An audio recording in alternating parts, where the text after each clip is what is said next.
Good morning and welcome to Class 22 of Developmental Psychology, Psych 250 at NDSU for the summer semester in 2017. So today we're combining, is technically Class 23 according to the syllabus, but we didn't have class yesterday because I wasn't feeling well and I apologize. Hope that you took the time to work on your projects. So today we're combining two classes. We're going to be having class 22, which is cognitive development in adulthood, and then what was originally slated for class 24, I'm switching to class 23, and that's vocational development in adulthood. So to prepare for this lecture, obviously I didn't send out an email about this, so you're not responsible for this, but you'll want to read the assigned readings for vocational development and cognitive development. I'll put on the Blackboard module, I'll write down the pages that you need to read. It's all in the same chapters though, so it's not gonna, if you haven't read yet, it's not a big deal. So today we're covering this and this, and then tomorrow, Thursday, we'll cover emotional and personality development in adulthood. Friday, just a reminder, we're having our project workshop number 1 on, and it's not on campus. It's going to be on Google Hangouts, and it'll be from 5 to 7. Though I doubt we'll be doing it the whole time. Please send me the worksheets that you fill out from the articles that you select. Please send me those by noon on Friday so that I can look at them and make sure that you're on the right track.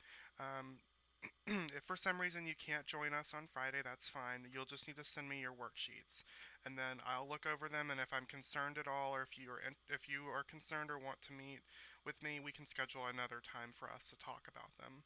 Okay? So let me know if you have any questions, comments, or concerns about that, and I'll be happy to address them. Okay, so today we are talking about. Sorry, let me just switch over to different.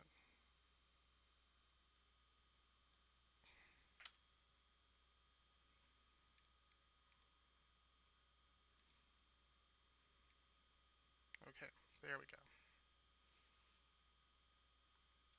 All right, so today we are talking about cognitive development or cognitive changes in adulthood, because it's not really development at this point, it's just changes. We're devolving in some ways. And then related to that vocational development, because our vocational development is very much tied into our ability to process information and use our cognitive faculties. So our meme today is a sweet puppy. He can't adult today. Please don't make him adult. And I'm kind of in that place because I move in 9 days. So your final exam is in 9 days, and while you're taking your final exam, I'm going to be loading a U-Haul truck. So I am incredibly stressed out because I've gotten a lot of packing done, but I still have a lot more to do. So today I'm going to pack my closet, and that will be so easy because half the stuff in there is in the dirty laundry anyway. So um, I'm gonna pack my closet up, and that's my goal for today is to get that done. So I've got a 1 bedroom apartment. There's one, two, three, 4 separate spaces. So if I have 9 days, I should be able to pack everything up if I do a little bit every day. So I am really excited about living in a new, well, not a new place, living in my hometown again. I'm excited about going to a restaurant and ordering sweet tea. I'm excited about going to uh, my favorite restaurant called Tinda Chick, which is a fried chicken finger place. Really good. And I'm excited about my new house because I am moving into a 2 bedroom house, and it's my first house in my adult life, and I'm excited about that. I'm excited about having a yard. I'm excited about not having a neighbor right up on me, so that's exciting. I am sad about leaving, and I'm sad about, you know, I was supposed to be here for 6 years, so I haven't quite wrapped my head around the move yet. So I'm looking forward to being there. I'm not looking forward to the process of getting there. Um, so yes. Oh, and shout out, I was in Minot this weekend, and one of you came and visited me. I was at Pride in the Park for Pride Minot, and one of you came out and visited me and brought me a Diet Coke, and I'm drinking that one of those Diet Cokes that you brought me.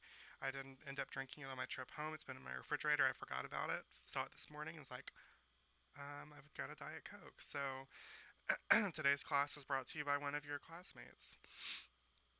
All right, so let's get started. Enough of trying not to adult. So today, like I said, we're talking about cognitive changes, and then we'll be transitioning into vocational development and adulthood.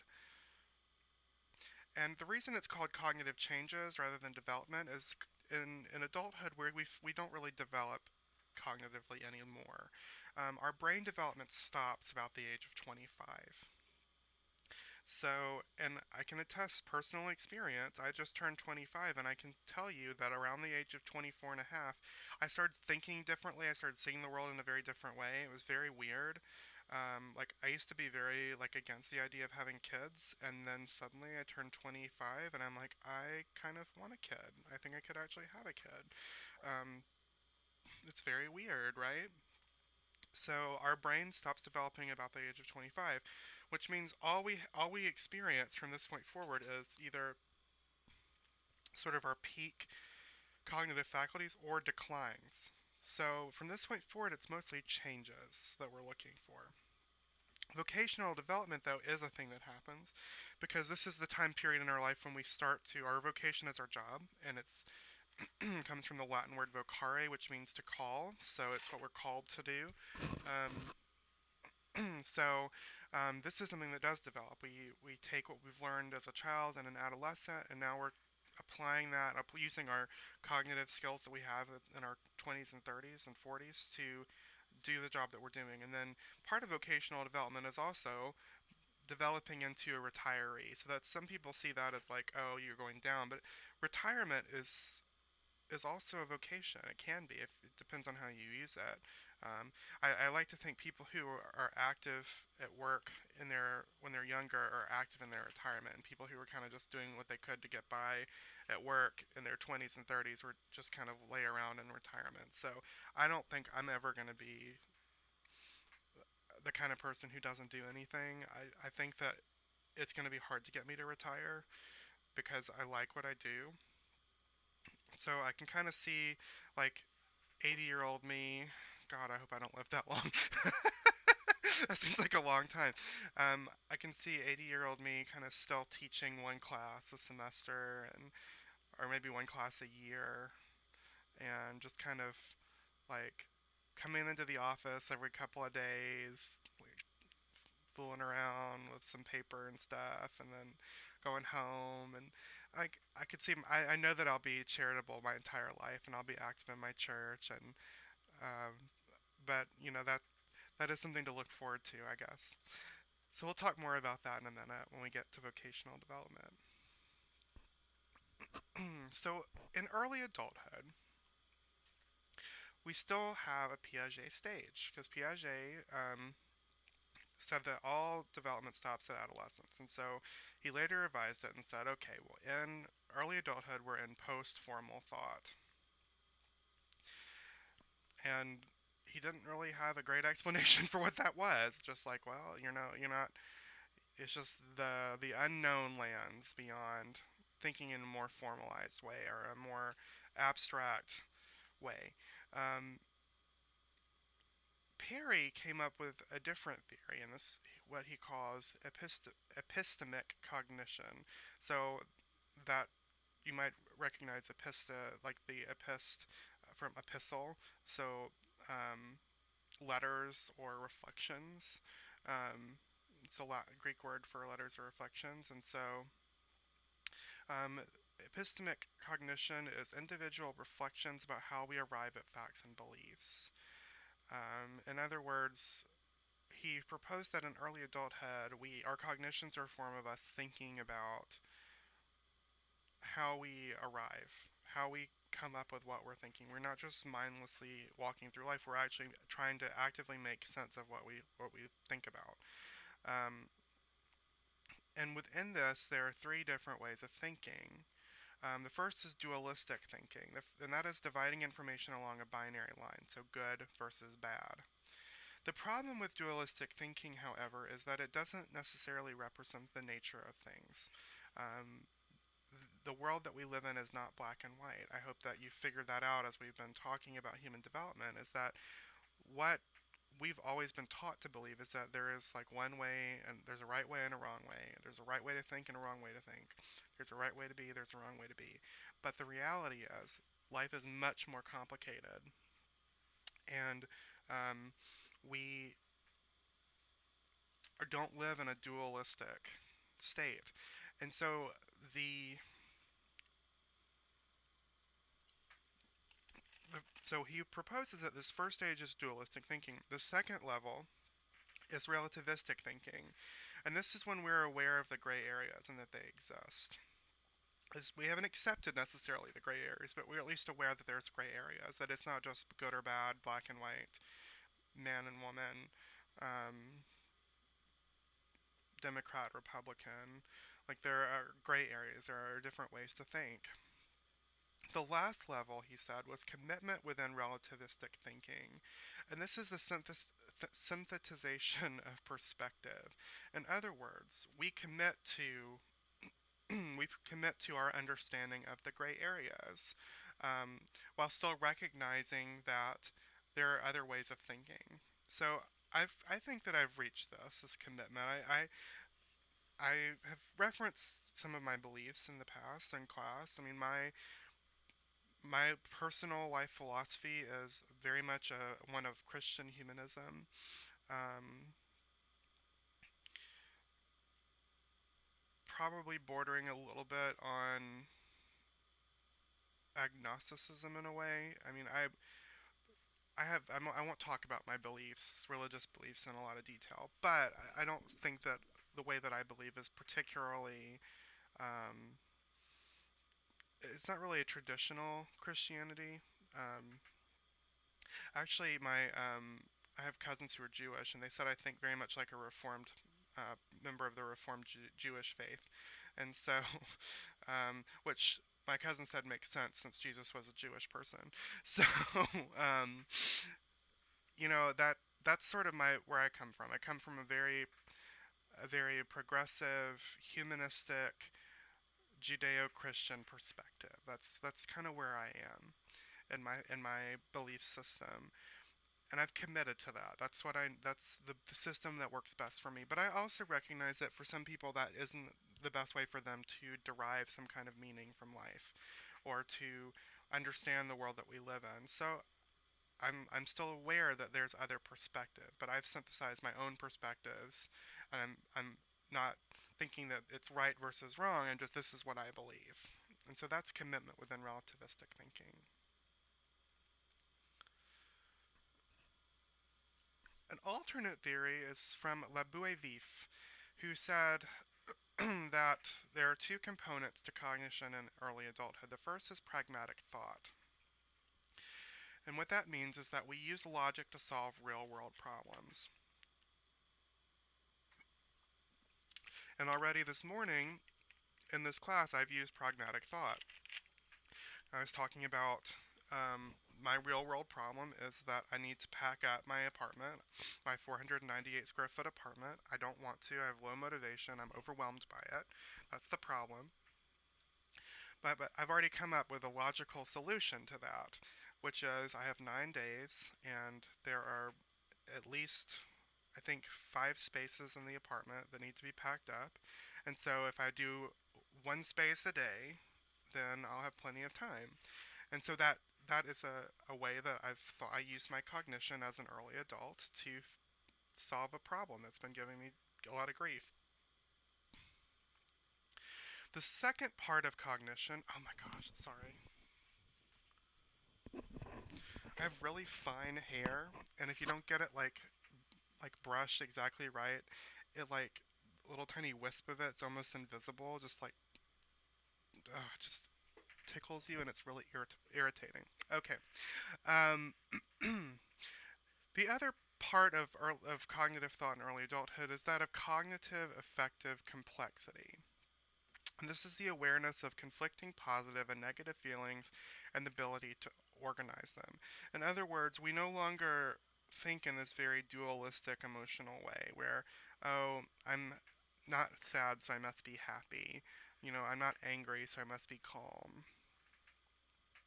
But we realize that we can have conflicting positive and negative feelings and at the same time.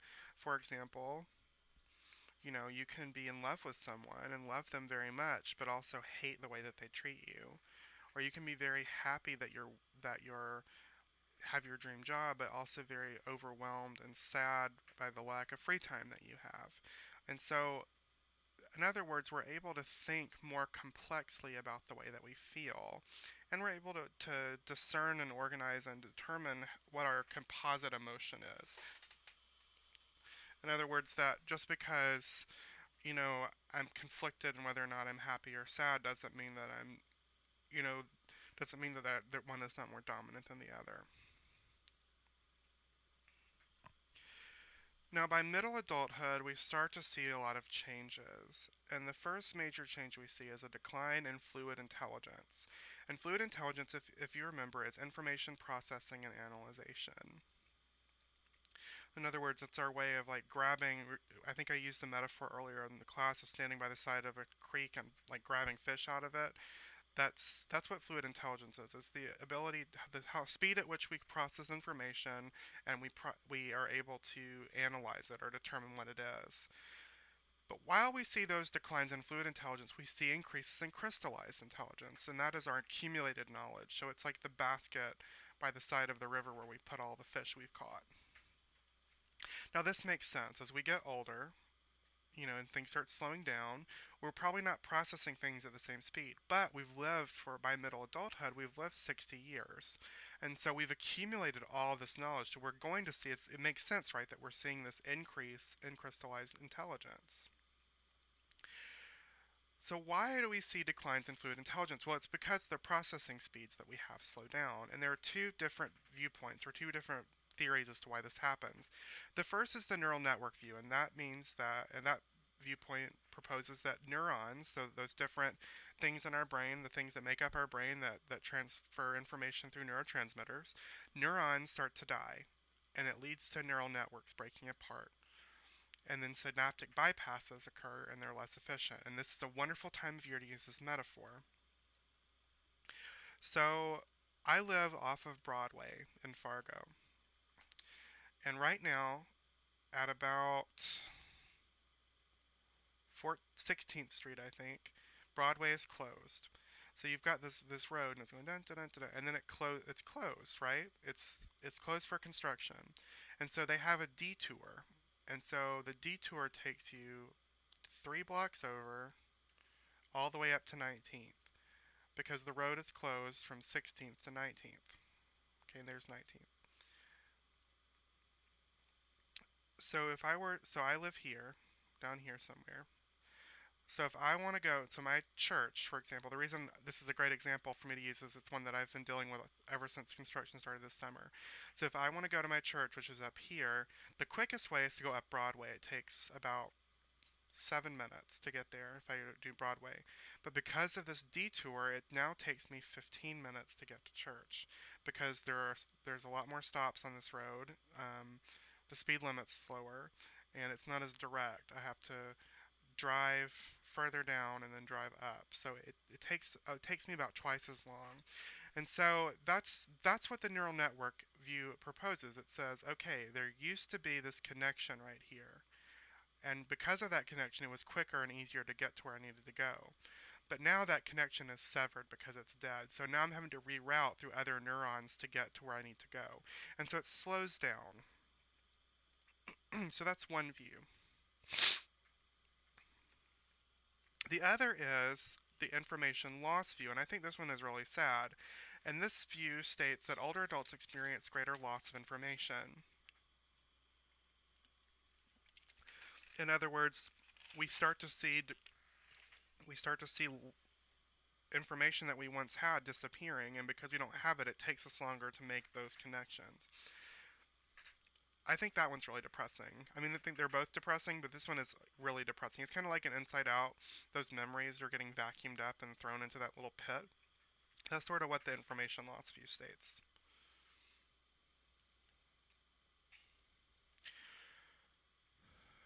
There are a lot of negative effects of reduced information processing speeds. The first is a reduction in attention.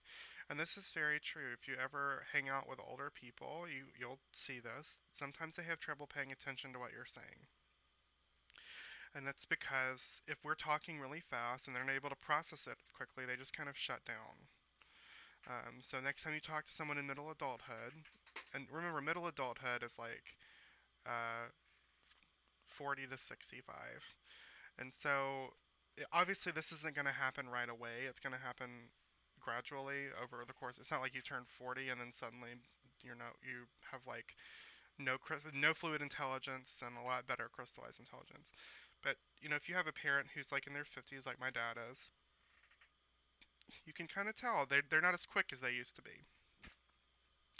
It's not that they're stupid. It's not that they don't get it. It's just their processing is slowed down. The other thing that happens is inhibition declines. So in other words, our ability to inhibit our desires goes down. And we see this with older people. They don't really care what people think about them. They're not inhibited anymore. It's amazing. There are declines in recall. So the speed at which we remember things goes down. We also see declines in memory strategies, or the things that we use to remember things. That goes down. Now, what stays the same? Well, factual knowledge, so basic facts, things that that we just kind of know instinctively. Those don't change. Procedural knowledge, so like how to drive, how to ride a bike, how to balance your checkbook, that sort of thing doesn't change. And then metacognitive knowledge, so mindfulness about our memory and our memory problems does not change either. In other words, we're very much aware of what's going on. We may just not be able to do anything about it. Now, by late adulthood, this is when we see the most change.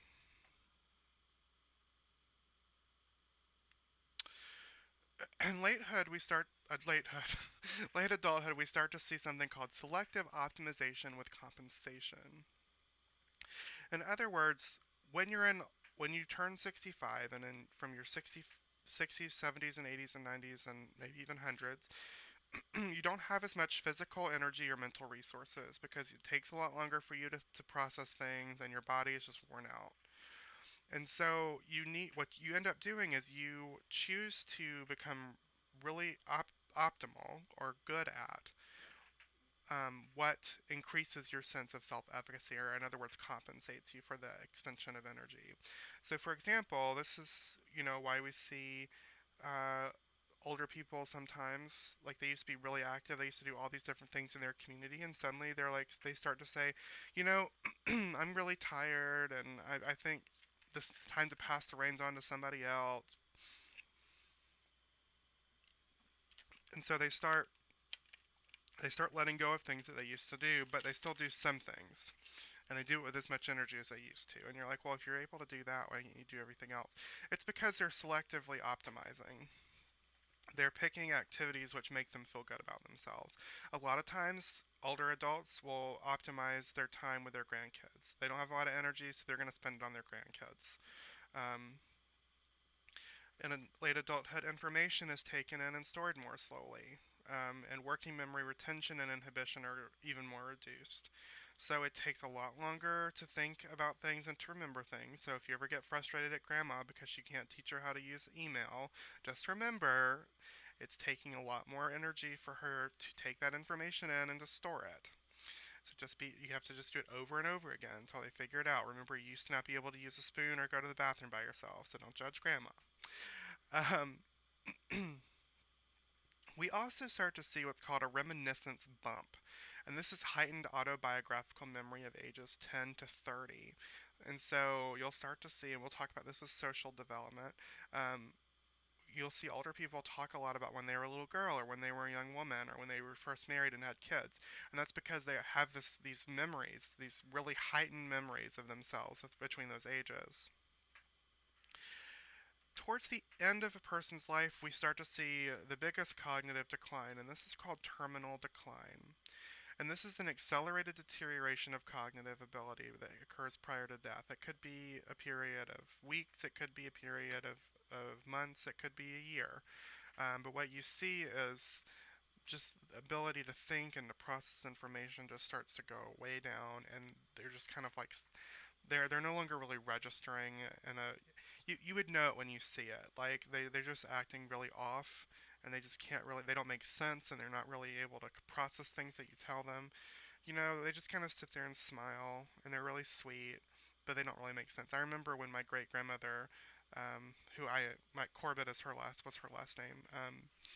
She went through about 6 months of terminal decline, and I just remember she went from being like you could have a conversation with her to she was just really quiet. She's just kind of sitting in bed, you know, not really doing anything, watching TV a little bit, um, not reading as much, not doing like what she normally did, and she's just really sweet. And she just wanted you to be present with her, and she would like hold your hand, but she wasn't really talking to you anymore in like a deep way that she used to be, and that's terminal decline, and it can be really sad. And honestly, like the only advice I would have to someone who's experiencing that with a grandparent or a parent is to just be there, be present, you know, just spend that time with them. Because I remember I was really young, I didn't really understand what was going on, but I stopped going to visit her because it made me sad, and now I wish I had spent more time with her.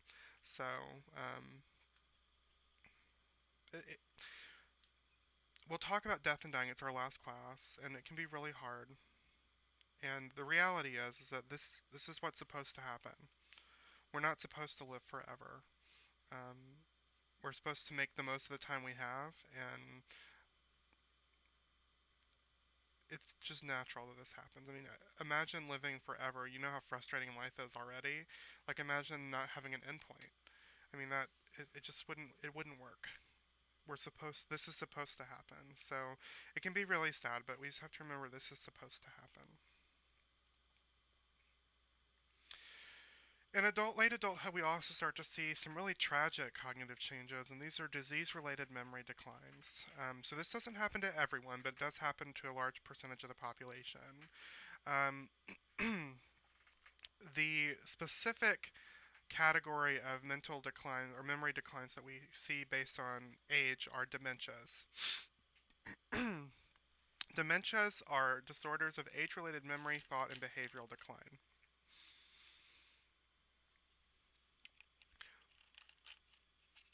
In other words, dementia occurs when a person starts to lose memory, thought processes, and then the ability to regulate their behavior.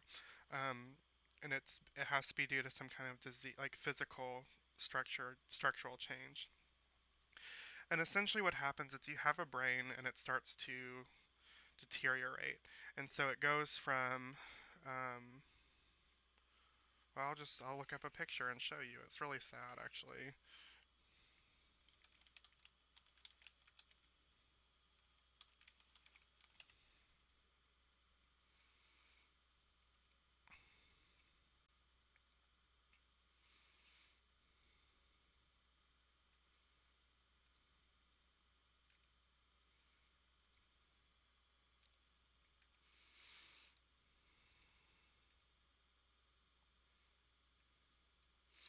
So you can see this is what a healthy brain would look like, and this is a brain with advanced Alzheimer's disease. So you can see it's greatly reduced. It's like there's even this huge gap where part of the brain is gone.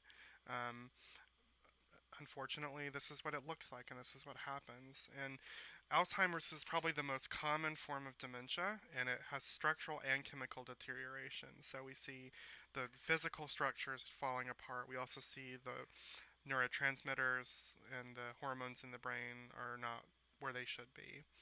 Um, and then cerebrovascular dementia is another common kind, and this is a stroke-related degeneration of mental ability. So you have a stroke, which is a blood clot in the brain, and so your brain is blood deprived for a bit, not fully deprived. Just a portion of your brain no longer has energy or no longer is getting blood, so it starts to die. And so we start to see degeneration of mental ability as a result of that.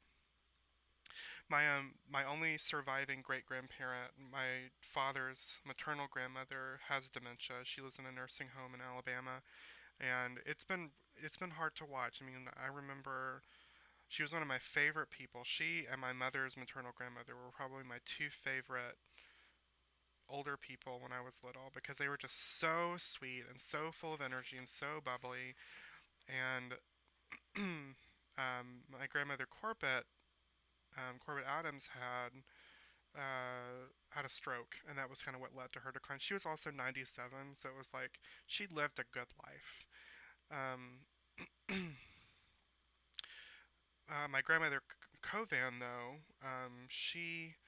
uh, she from about the age of 50 onwards started to become less and less herself, and it was because she had developed Alzheimer's. And over time, I watched her go from a person who's very like energetic and like capable and full of stories to someone who is now confined to a wheelchair, um, who can't. She has no idea who you are. When I went to see her, granted it had been a couple years and I'd changed a lot because the last time she'd seen me when I was a man, or living as a man, and she didn't know who I was. Um, but my dad was with me, and she didn't know who he was either. So it wasn't really me. In fact, he thought we were married, or she thought we were married, and that was really awkward. But um, it's funny, right? What a brain that's unhampered by like the socialization of our society does. I mean, she clocked me as a woman, and I wasn't even dressing like one. Um, it's pretty cool. But yeah, she's stuck in like 1930. Like she's going backwards in time. Um, every time I call my grandmother to ask how Mama Kovan is doing, she says, "Oh, she's in her 20s right now. Is what she's living in is her 20s." It's really sad to watch a person go through that. The good news is, from what I've observed and what I've been told, dementias and Alzheimer's are really they're the most psychologically devastating when they're first diagnosed and when you're starting to lose when you're starting to experience the declines at first. But after you get through the most rapid decline, and then you're just kind of in this place where you really don't remember anything anymore, you're incredibly happy. Nothing really bothers you. Like it's only really bad at first. Um, but like one thing that has never changed about my grandmother is that um, she's still very, very bubbly. She has a great personality, even though she doesn't make any sense. You talk to her and she tells you these stories, and you're like, that never could have happened in a million years. Um, like she tells you these things, and you're like, you have no idea what she's talking about. But she's so charming when she says it. So it's like her personality is exactly the same. She just doesn't make any sense. So that's good to know at least that the core of who you are doesn't really go away. You're not the same person in terms of your ability to remember people or to remember your stories. So my dad is kind of starting to come across as a little Alzheimer-y, and that scares me a little bit. His mom also, though she's in her 70s, and I think we would have seen it by now. She's just kind of forgetful. I'm very forgetful. I think it just runs in the family. But it is terrifying to me to think about the fact that when I am at risk for getting Alzheimer's, and I really don't want to, because the idea of not being able to remember anything that's important to me is scary. But um, that's probably the hardest part of the cognitive changes that occur as we get older. So our discussion for today and yesterday, so you'll get 2 points for completing this question, is what is your dream job? Tell me what your dream job is, and I'll tell you what mine is. So if I could do anything in the world, I would want to teach. I want to be a professor at a small liberal arts college. And then I would like to write books, and I'd like to travel and speak, and I'd like to run my nonprofit. So that's really what I'm looking my life currently I think is looking towards. Now that may change. I really enjoy doing research. Um, So I know that research will always be part of my career, but I don't know that it's going to be the primary part of it. I haven't quite decided yet. I mean, I think a lot of this, it's development, right? It's vocational development, so a lot of it's trying to figure out what's best for you. So that's my dream job. And I will tell you, like, for the longest time, what I really wanted to do, and this was like when I was um, like a freshman, sophomore, junior, is I wanted to be a wife and mother, and I wanted to stay home with the kids. And then I went through this phase where I was like, no, I don't want to have kids at all. And now I'm kind of back to where I want to have kids, but after having nannied this summer, I can tell you I don't want to stay home with the kids because I think I would be bored out of my mind. Um, but I definitely want to have kids too, so that's another job that I'd like to have is to be a mom. And specifically, I'd like to adopt children that nobody else wants because I know what it's like to be unwanted. And so that's sort of where I'm hoping eventually I'll be able to adopt probably like a child who's in elementary school or even a teenager who's been in the system for a while, nobody wants them, and just give them a home and give them as much love as I can while I have them. Um, so that's another part of of what my dream job would be.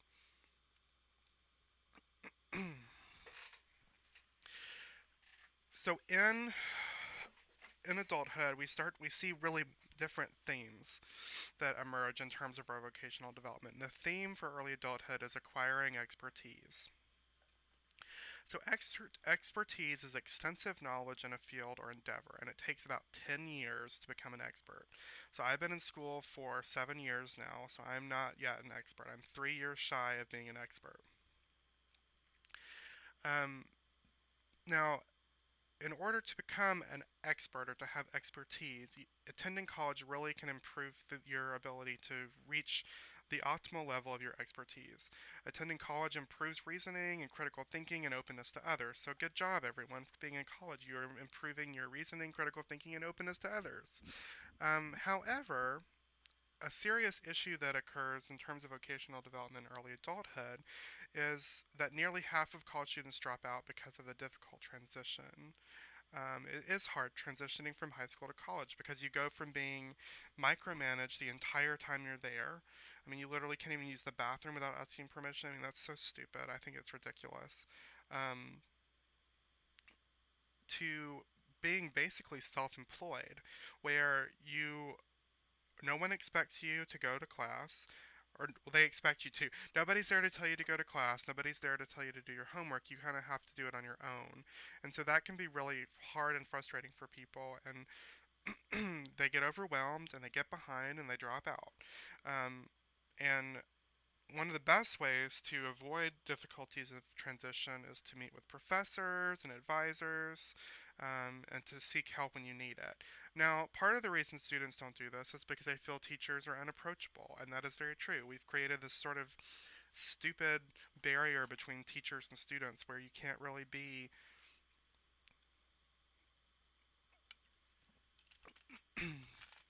teachers are supposed to be mentors. And to be a mentor, you kind of have to open yourself up to students and be a little bit more personal with them. And unfortunately, we've created a barrier where we really can't mentor students in the way we need to. And so students a lot of times are afraid to go talk to professors because they feel like they're going to be made to feel stupid. And I think that's ridiculous. Excuse me. Um, However, not everybody in early adulthood is going to go to college, and that's fine. You don't have to go to college to be a contributing member of society. In fact, to be a functioning society where we have a good array of skills and skilled labor, we need people not to go to college. People should only go to college if they're interested in improving reasoning, critical thinking, and openness to others. Because most of what you can do with your life, if you don't feel like, if you really don't want to improve your understanding of like, college is supposed to be a place where you are become a more well-rounded person in terms of the way that you think and interact with other people. And not everybody wants to do that. Not everybody is suited for that, and that's fine. Not everybody needs to go to college, but everybody needs to be trained in some kind of skill.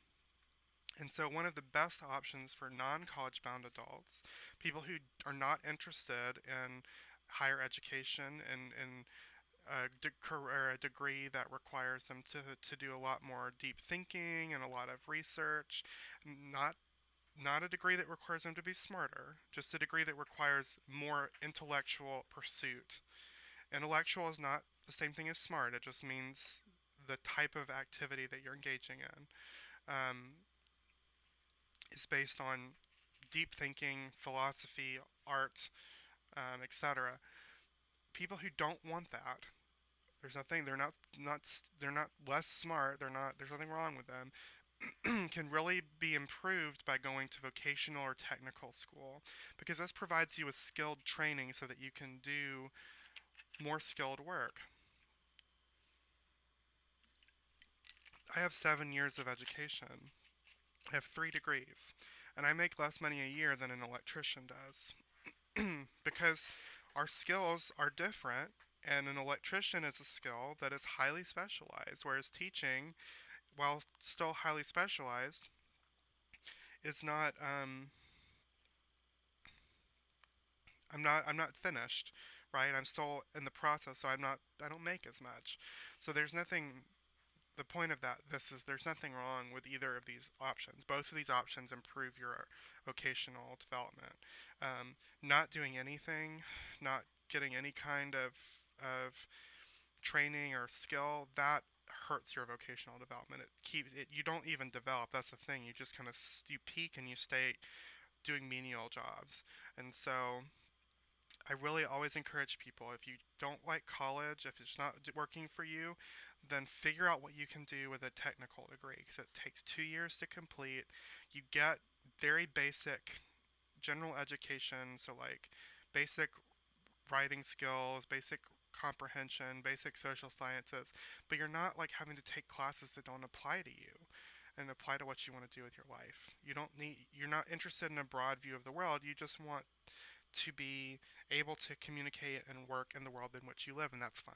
So I always encourage people, if they're like not enjoying college and they hate it and they want to drop out, well then go to a technical school like NDSCS and get some kind of skill that will help you improve your ability to get a job.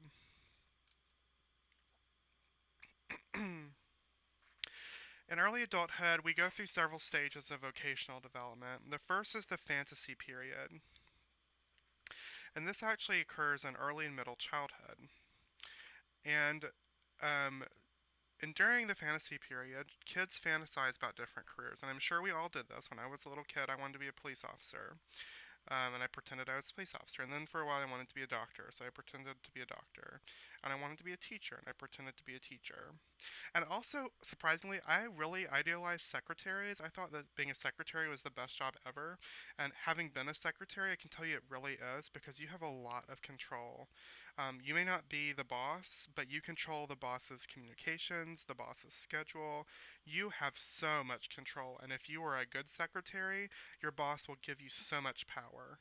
Um, I have a secretary of sorts at my nonprofit, and I trust this person, and they have a lot of power and a lot of control because I trust them. Um, so I was right. I was smart to idealize secretaries and fantasize about being one, because it really is a good job. Um, and then the second period is the tentative period, and this is in adolescence. And during adolescence, teen weigh their abilities, their values, and interests against different careers.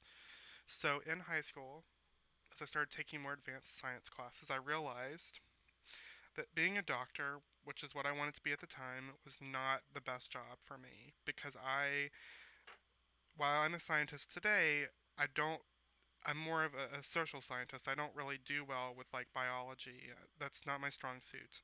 Or chemistry. Ugh. I was really good at physics, but physics is mostly math, and I'm really good at math.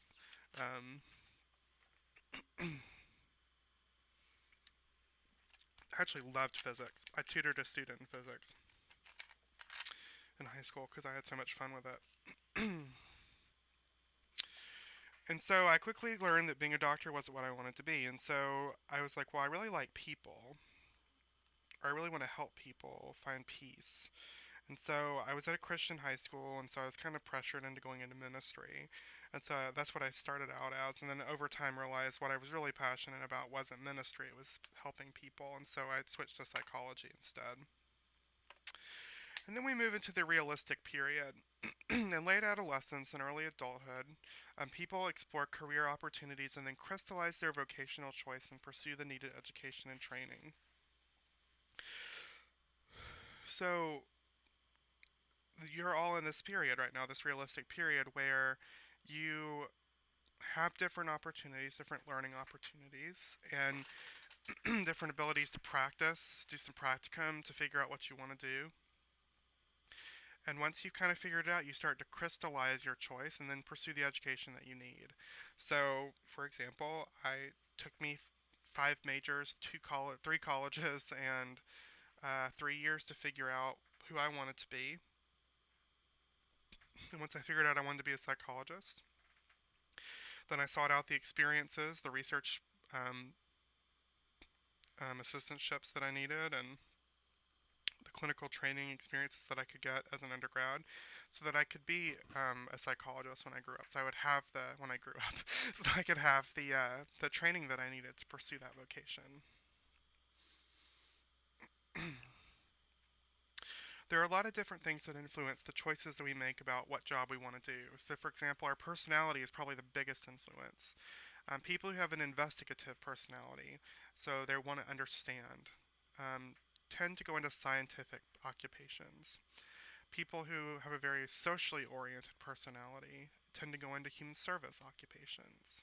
People who are very realistic in their personality tend to go into mechanical occupations like engineering or air conditioning repair and plumbing, stuff like that. And then people with artistic personalities are drawn to fine arts and liberal arts. So I have sort of an investigative social personality.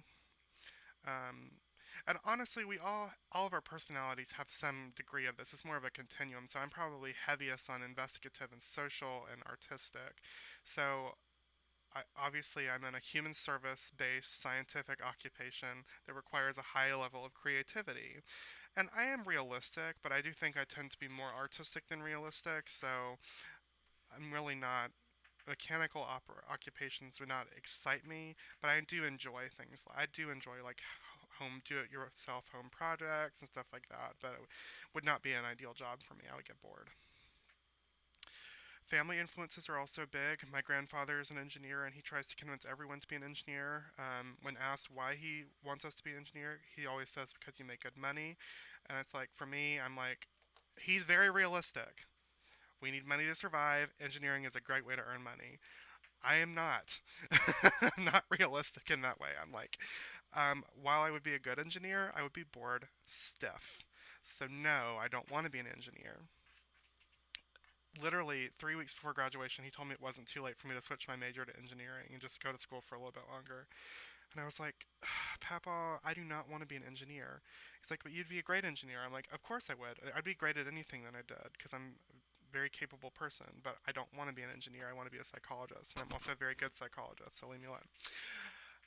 Teachers are also really big influences. So my decision to go into the field of psychology that I'm in was largely influenced by a professor um, who I'm still really good friends with. My research area was highly inspired by my current advisor, who's also one of my teachers. So um, who knows? Maybe I'll inspire you to be a developmental psychologist, or maybe I'll inspire you not to be a psychologist. Also, gender stereotypes play a huge role. So, girls tend to feel like because we character we characterize the arts as feminine, that they should be in more arts-based careers, and guys are conditioned and stereotyped to believe that they're more mathematically and scientifically inclined. So we kind of push them towards that.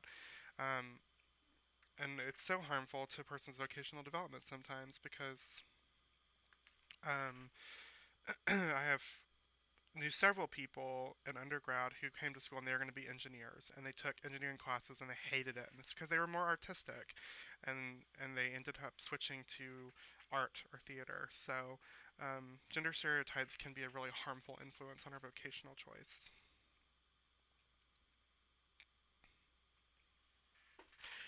Speaking of stereotypes, we do see a lot of negative discrepancies based on gender and ethnicity which occur as a result of these stereotypes. So the biggest that we see is um, women and ethnic minorities tend to be underrepresented in STEM careers and in upper management.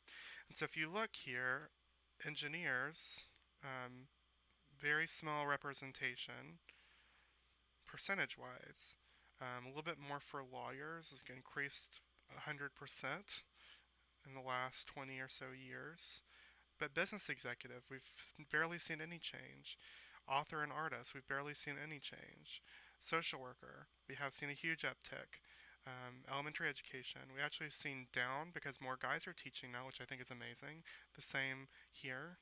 Professor, almost equal, but still pretty discrepant. Librarian, nurse, gone down a little bit because more guys are going into nursing, and then psychologists, a little bit of an uptick, so that's good. But these more, I mean, the degrees where you're making the most money are like engineer, lawyer, doctor, business executive, and very underrepresented. Whereas the degrees where you don't make as much money, or the vocations where you don't make as much money, a lot higher representation. So some of the factors that lead to this, discriminatory hiring practices are a big one.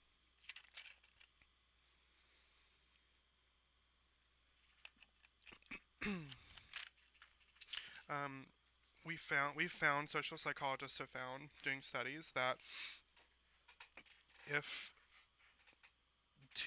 when presented with two applicants, a male applicant and a female applicant, the employers will select a male applicant more times than not, even if he's less qualified than the woman, because men just give off this perception of competence, whereas women tend to not. And so we tend to give men a little bit more of the benefit of the doubt, whereas a woman has to have 3 PhDs and 40 years work experience for us to even consider her application. In terms of access to higher education, a lot of people say, well, that's not true. Anyone can go to college in the US, and that's true. But you have to remember that not everyone can afford to go to college, so that is a huge lack of access issue. The other issue is that when you get to college, there's so much discrimination that occurs within a college classroom. I'm sure you've all noticed it. Guys tend to be called on more than girls. Um, that has also been demonstrated by science to be a reality that um, professors, even female professors, tend to pay more attention and spend more time focusing on the education of male students than female students. So that's a huge problem. If you're an ethnic minority, racism on college campuses is still pretty high. That's an issue that can reduce your ability to be successful at school and can lead to a lack of access to higher education. Because lack of access doesn't necessarily mean you can't go to school. It means that you're not accessing the higher education that everyone else is accessing. And then work-life balance is also hard. We expect women, this is especially hard for women, because we expect women to take care of the family and the home, even if she's working, whereas the man is not expected to in the same way. And so if you're working 40 hours a week and then coming home and taking care of your family, like that can be really exhausting, and over time you're like, I give up, I don't want to work anymore. Or you're like, I can't do the things that I need to do to get the promotions that I want to get because it requires me to be on the job all the time.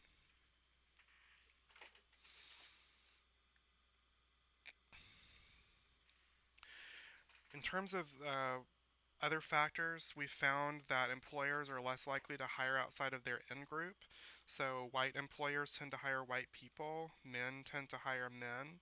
Um, Surprisingly, women also tend to hire men. Um, so the in group, just to remind you, is people who are like you. The out group are people who aren't like you. For women, poor maternity policies mean that women have to sacrifice their careers to have a family. So, and the U.S. is the only Western country where we don't have any paid time off. if you have a baby. Now, some employers may offer it, but it's not mandated by law. So, I think you can have a couple weeks off without losing your job, but it's not necessarily going to be paid time off. So, um, what that means is a lot of times if you want to have a family, you either don't work or um, you don't work as much or you change jobs to something that's less demanding. So that can be really unfair. In other countries, like the Scandinavian countries, for example, Japan has excellent maternity policies. Um, the Scandinavian ones are the ones I know the best. You have like I think in Sweden you can have up to a year off, paid time off, and both parents are entitled to it. So like you literally both parents can stay home with the kid, and it just improves the child's like education later in life. It improves their sociability later in life, their overall health. It's just so much better for everyone involved. And that's having both parents home. So this idea that women having the woman in the home is so important is such BS because having both parents in the home improves the child exponentially, whereas there's no difference between mom or dad being the primary caregiver in the terms of a child's development.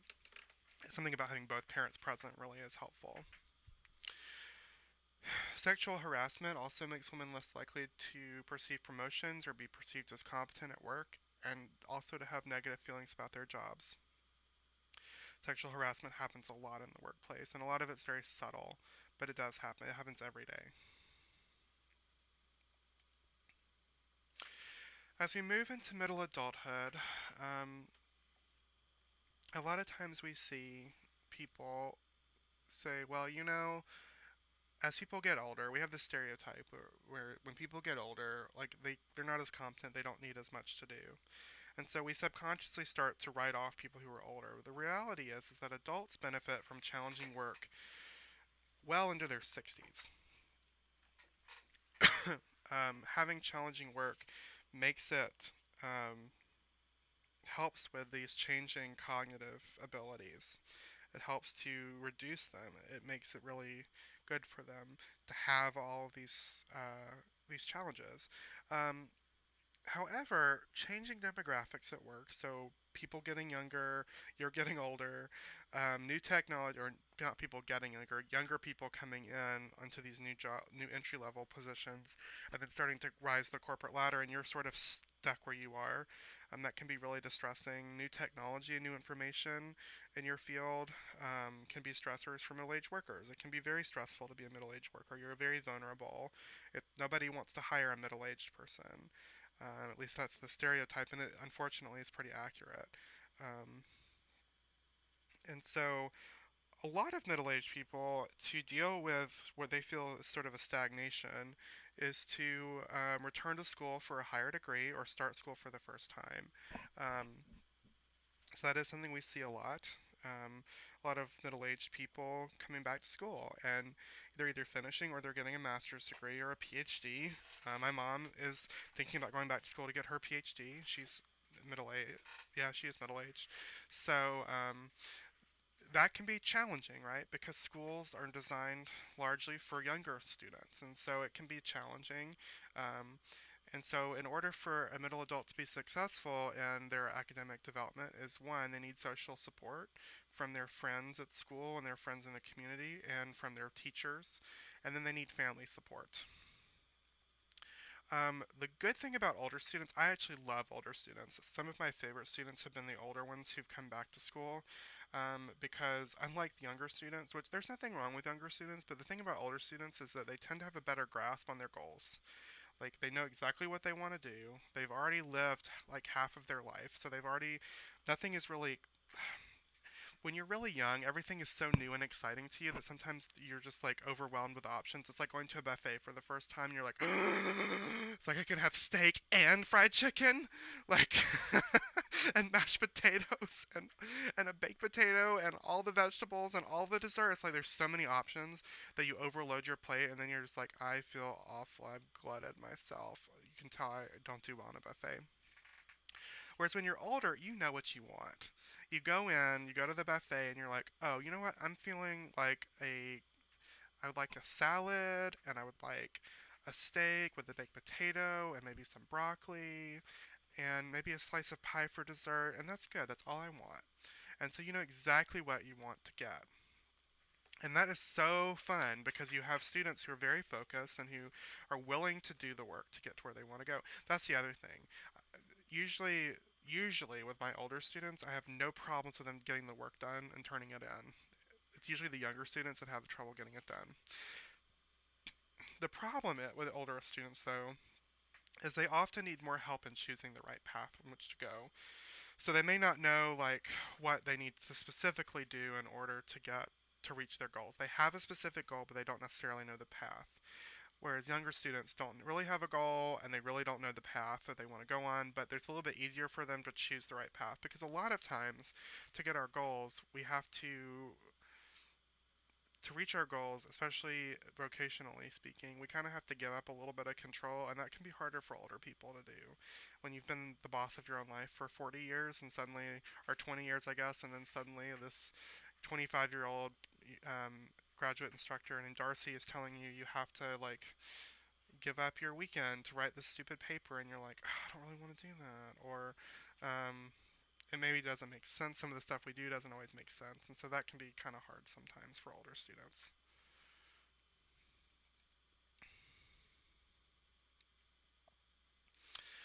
In terms of vocational development for older people, for middle-aged people, job satisfaction leads to better psychological and economic outcomes. So if you're very satisfied, you're very happy with your work, then you tend to be overall in better shape. But we do see a lot of problems emerge in middle adulthood.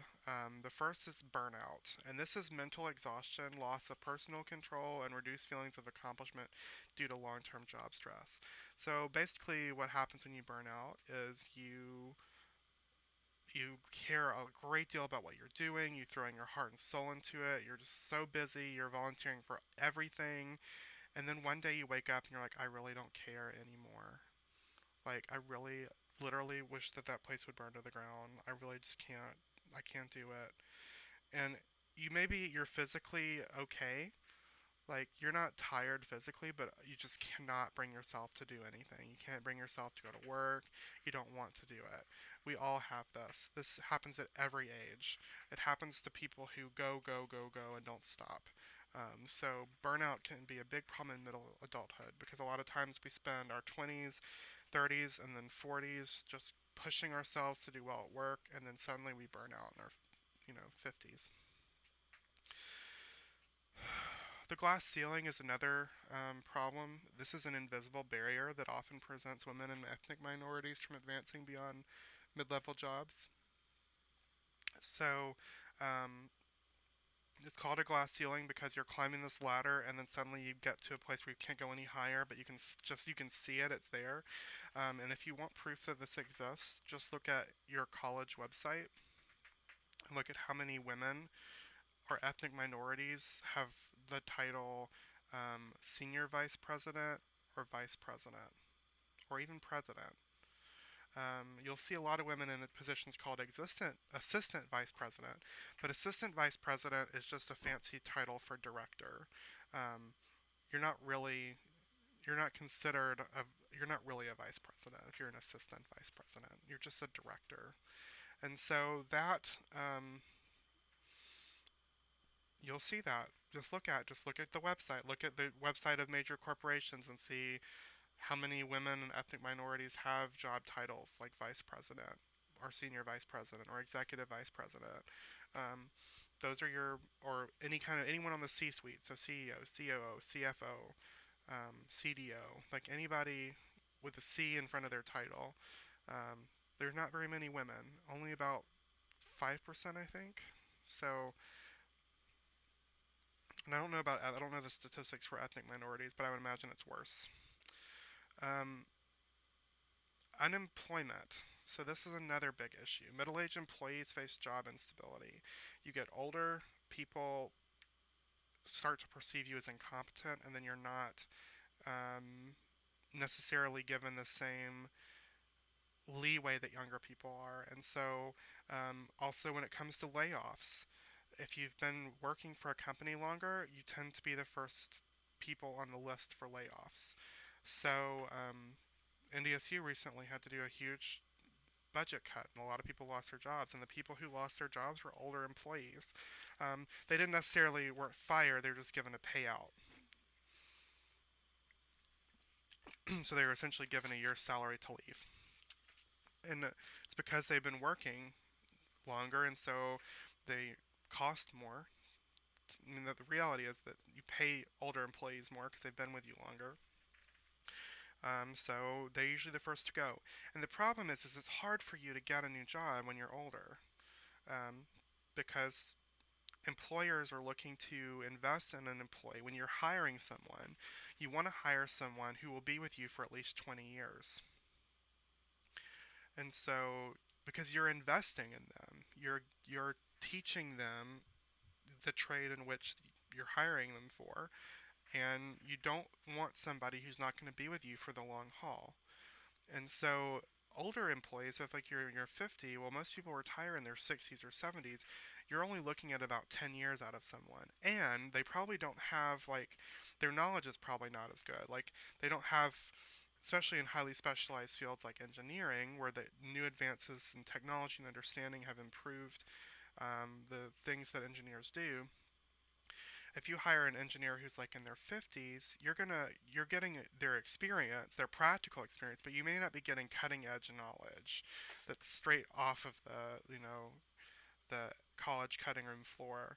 So there are a lot of reasons that employers kind of shy away from older employees.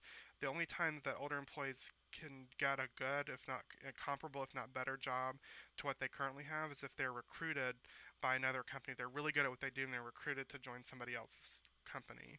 So that's an exception. But for the most part, if you're trying to start from scratch, it's very hard. And so unemployment can be a huge problem. And a lot of middle-aged people end up working places in retail because they can't get any other job. And it's really, really sad. I had a cashier at Walmart one time, and he was telling me he had a master's degree, but he couldn't get a job because he was in his late 50s, and nobody would hire him because of his age. And it was really sad. It's illegal, but it still happens. Retirement is something that happens at the end of middle adulthood and at the beginning of late adulthood and throughout late adulthood. And there are many different factors or reasons that people retire. The first is physical health. A lot of times people who have physical health issues, if they're getting close to retirement age, a lot of times they're just like, look, I've lived a long time and I don't want to spend what the years I have of mobility I have left like working. Recently, our former department chair was diagnosed with cancer, and he was planning on being here for another like 10 years, and he retired. He's like, look, I don't know how much longer I have to live, and I definitely don't want to spend it like dealing with administrative stuff. So he retired. He's a emeritus faculty now, so um, he still is technically on the faculty. He can teach if he wants, but he's basically retired. So I think that's really cool, that he's able to do that. But and he's fine now. The cancer is gone. But um, another is the desire to have time to do hobbies. So you get older, you're like, I've been working a long time, and I really want to go camping more and hiking. That's what my granddad retired, and that's what he does now. He camps and hikes. He has a house at a lake on a lake in North Georgia, and he and his wife do a lot of like outdoorsy stuff because that's what he enjoys doing. And so I can't imagine a worse way to spend a more boring or worse way to spend retirement. But I mean, that, he likes that, so good for him. Um, Also, economic consequences play a huge factor. So you may have physical health declines. You may wish you had more time to do the things that you want to do, but you may not be able to retire because you can't afford it. And so that can be a huge factor that prohibits a lot of people from retiring. In fact, ethnic minorities, um, not so much women, but definitely ethnic minorities tend to retire a lot later because of the economic consequences. The mean age of retirement in the U.S. is 63, so means on average people retire about 63. This is considered early retirement though, and you only get partial Social Security benefits.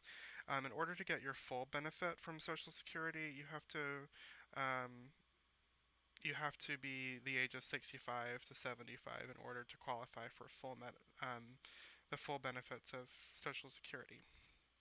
Now, in the past, I've had students who talk about Social Security being an entitlement, and I want to talk about Social Security for a minute. Um, if you work in the U.S., I want you to look at your next pay stub and look for a line on there that says FICA, FICA. Um,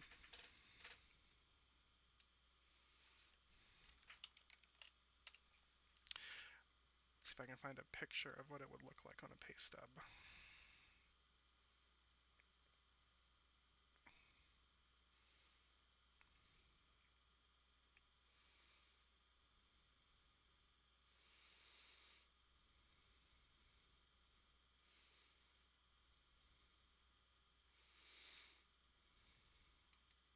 Well, I can't find a picture of a pay stub, which probably is a good thing. um,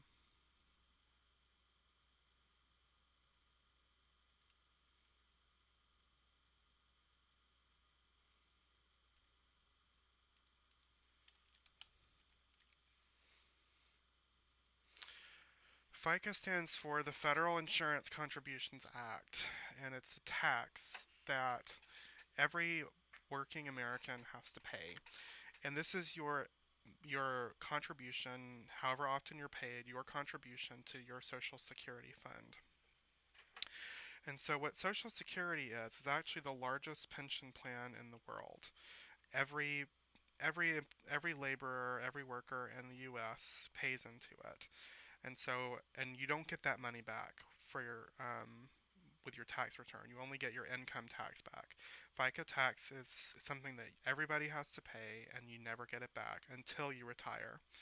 Once you retire, you're entitled to, because you've been paying in, you're entitled to the money that you've paid in, plus the interest that's accrued because the money's invested.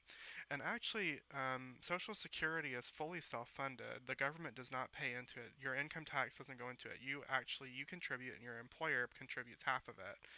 So it's not even the government that's funding it. You are funding it, and your employer is funding it. The government just holds it in trust for you. And the Social Security actually has a surplus um, that the government borrows from to offset their costs. So who's really the entitled one, huh?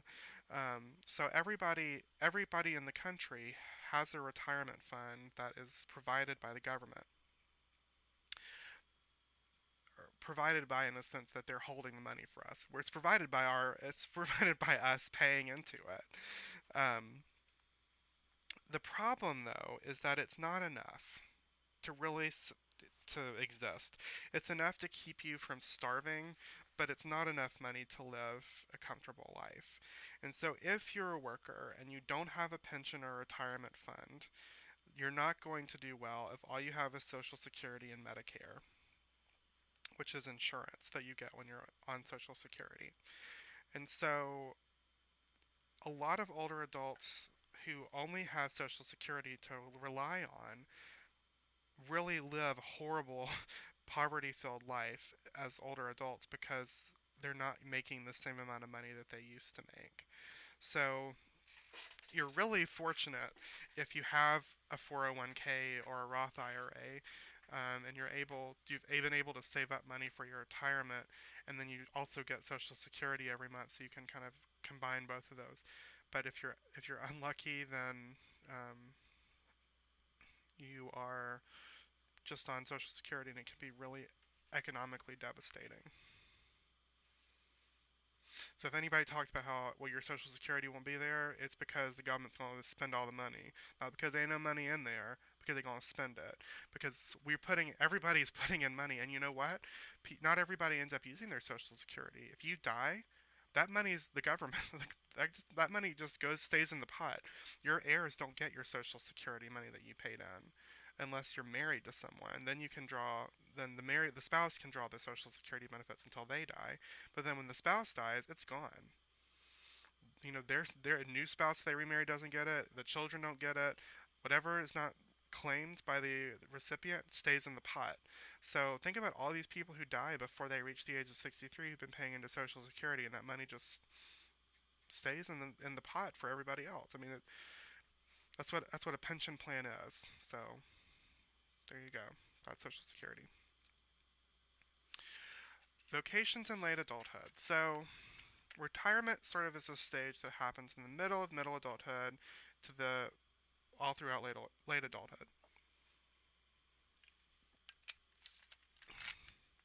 Retirement can lead to a lot of adjustment problems for older adults.